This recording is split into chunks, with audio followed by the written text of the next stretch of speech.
Today, we're going to talk about something that will absolutely move the needle in your business. I have some use cases, I have some case studies, and I have some examples on exactly how you can move the needle. Now, I previously made a video, I'll even link it up right here, right off the rip, on the fact that sales teams that do daily role playing, I'm not saying in any real specific way or having any real structure to it, I'm just saying literally a sales team sitting down, jumping on a Zoom, calling each other, and just role playing some objections statistically will help increase closing ratios by 20%. So if that's all you're looking to get out of this, then you can literally shut off this video right now, implement some role playing, but you might want to stick around because I'm going to show you how to set up your daily role playing with your team because after all, it is pretty important. And most business owners, most managers and executives miss out on setting this up with their teams. Welcome back to the channel. My name is Jordan Stupar, and if you're here, it's because this page is dedicated to nothing else but helping business owners with sales teams double, triple, or quadruple their revenue without any additional leads, without any additional marketing, without any additional salespeople. Trust me, you already have the leads, you already got the sales team. Our job is to make everything that you do more effective, and that's why you're here. Before I dig in, I want to give you a personal experience. I'd been in sales for probably 12, maybe 15 years prior to my last sales job before becoming an entrepreneur and dealing with all the craziness. And literally, we role played every single day as a team. There was probably 12, 15, 20 salespeople in that office. I was the top guy for sure. And one of the reasons I was the top guy, not only was my work ethic and my skill set and some of my own personal approaches to sales, but it was the fact that we sat down and we role played every single day, no matter what. In fact, if I get a calculator, I can tell you as a fact, we role played for a minimum of 30 minutes every single day. Now let's just assume that I was working 260 days per year, which really wasn't the case. They had us working 6 days a week, but let's just say 260. 30 minutes times 260 means that I personally spent 7,800 minutes annually just role playing. I need to think about it, got to talk to my spouse, and just literally giving responses. Now, I didn't do that for 1 year. I was there for 4 years. So you multiply 7,800 times 4, that brings us to 31,200 minutes I spent role playing. Now, you can just do the math right off the rip. That is 31,200 more minutes than your team probably has ever role played ever. Most of your people are really honestly, unless you're doing daily role playing, practicing on your customers and costing you a bunch of money. We'll talk more about that in a second. Now, if you just simply divide the 31,200 divided by 60, that is 520 hours that I spent literally just handling objections. So that when I jumped on the phone or I was in front of a business owner or a prospect and they said I need to think about it, got to talk to my partner, my spouse, price is too high, your price is higher than theirs, or on the front end of a cold call, hey, just send me an email, just send me some info, not interested, now's not a good time. I was repping that stuff out so that I could obviously seize the opportunity in front of me. So that's really some true value in just role playing, is just the fact that if you set it up every single day, over a period of time, your team will have so much experience handling objections and building confidence and having a real route to handle objections. I mean, you just tell me. If I have 520 hours of objection role playing under my belt and I go toe to toe with one of your sales guys, who's gonna win? You already know the answer. Now, I'm going to erase this real quick that I've proven my point on why I would just statistically, on paper, be way better at closing and handling objections than anybody on your team is because I already have literally hundreds of hours of role playing under my belt. The question you'll have is, how do I set that up with my team? Jordan, my team, either one, gives me some pushback. They don't really want to do it, and so we don't really do it because I'm afraid of my team. Okay, number one.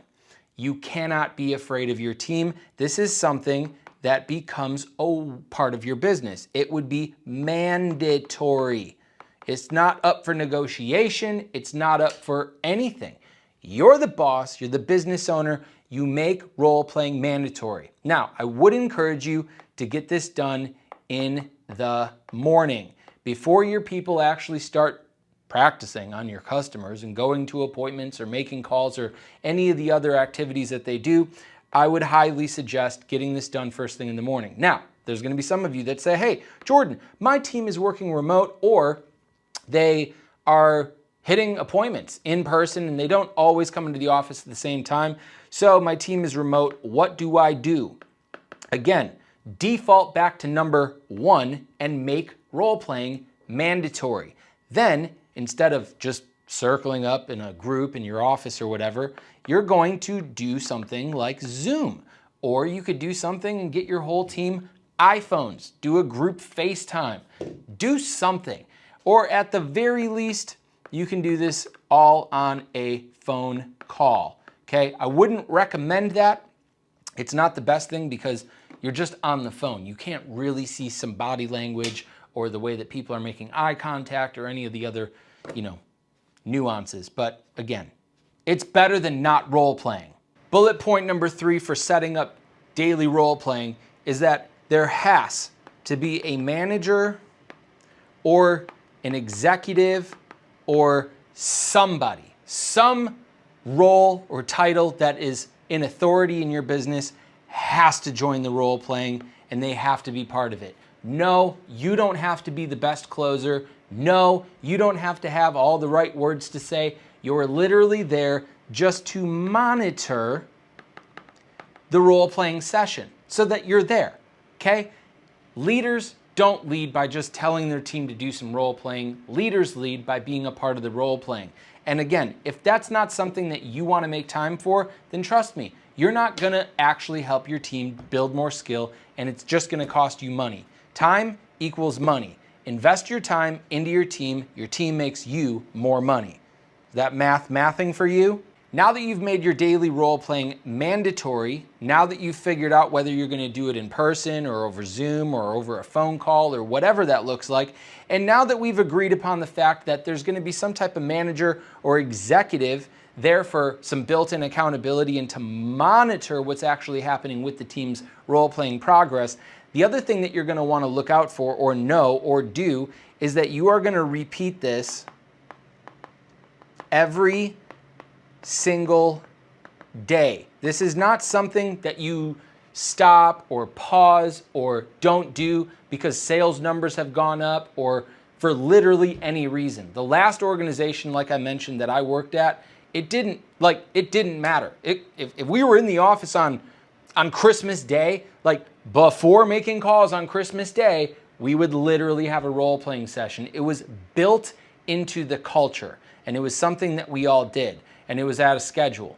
So again, to reiterate things, the last job that I had, we did role-playing at 8:30 a.m. every single day, Monday through Friday, Saturdays included if you were there on Saturdays, and yes, all the hustlers, we worked on Saturdays. We were in person, so that was helpful. And again, that was the way that we did it. Then, of course, there was always, at the time, the VP of sales, or at the very least, one of the managers that were on the sales floor. They would join us and monitor and, hold us accountable to this. And again, we did this every single day. I'll try to make an infinity sign. That's not a good one, but you guys get the point. This is something that we just did on repeat.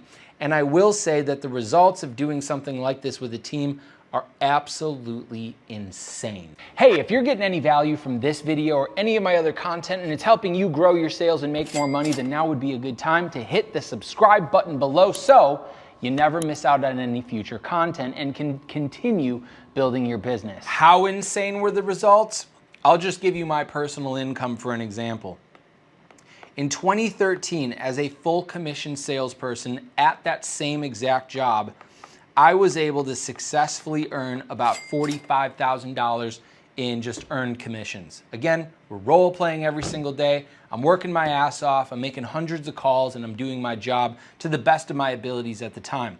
I was also brand new in that business, so I didn't have a true understanding of all the processes and lingo. So there was a little bit of that learning curve. But again, this is what I was able to accomplish.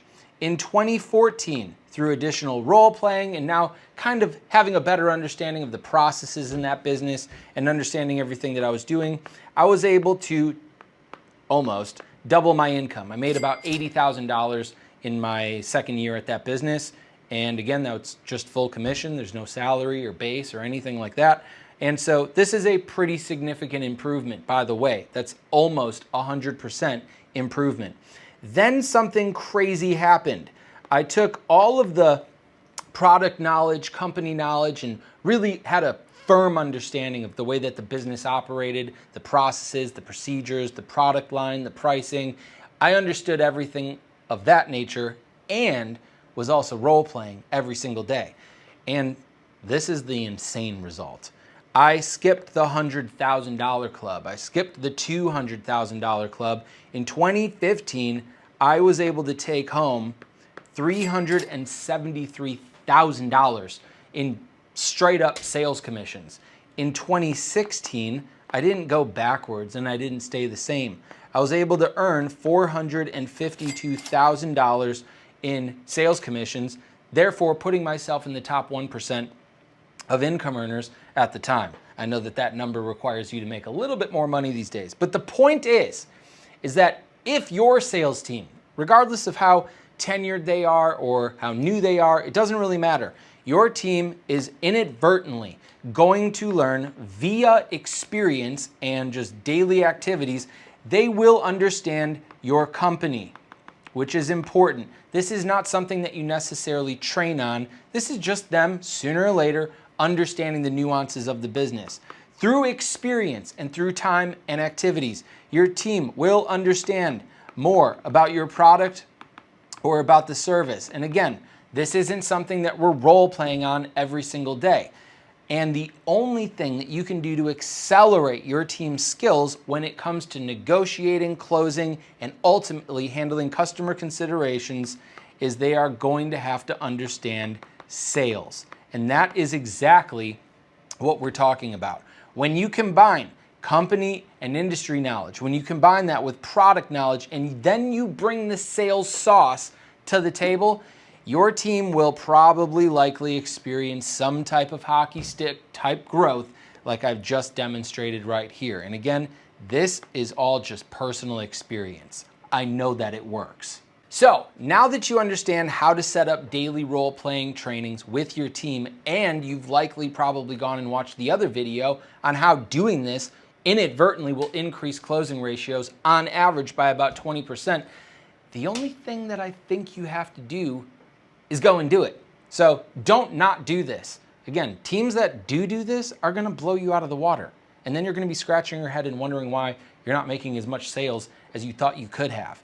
And that would just be a grave disappointment to me, you, your family, your team, and everybody. So implement this. This is the game plan for sales success with the team that you already have. And again, you don't need to hire special people for this. You just make the people that you have special by investing in them and asking them to improve their skills on a daily basis. And by the way, I have some really incredible products and some tools that teams like yours have already used to have record months and sustain those record months over and over again. If you're looking for more information on what we really do over here, you can always go to the description notes below, click a link, and get some more information. Other than that, I look forward to seeing you next time back here on the channel so that you can double, triple, and quadruple your sales without any additional marketing, leads, or salespeople.